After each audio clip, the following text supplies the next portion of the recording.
एक ॾींहुं पटाटे भिंडीअ खे मोबाइल मैसेज में लिखियो, हेलो जानी आई लव यू। ही मैसेज पढ़ी भिंडी तपी बाहि थी वई। वॾाई तकबर गुरूर विचा मैसेज जो रिप्लाई ॾींदे लिखियईंसि, उथला बेडोला मिट्टीअ जहिड़ा मेरा मासूनी से बती ऐं स्मार्ट तूं सफ़ा बेडोलू, तुंहिंजो मूंसां को जोड़ी कोन्हे। अॻिते मूंखे अहिड़ो मैसेज न कंदो कर। भिंडीअ जी अहिड़ी जवाब ते पटाटे वीचारे खे ॾाढो ॾुख थियो।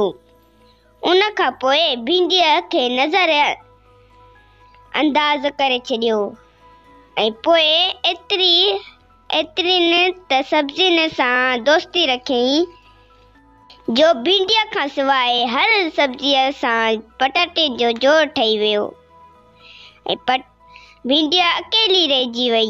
ॿारो हाणे त पटाटो कॾहिं गोभीअ सां, कॾहिं गजरुनि सां, कॾहिं पालक सां, कॾहिं गोश्त, कॾहिं मच्छीअ सां गॾियो थो वठे, पर भिंडी अॼु ताईं अकेली आहे, छो त हुन तकबर ऐं वॾाई करण जी सज़ा मिली रही आहे।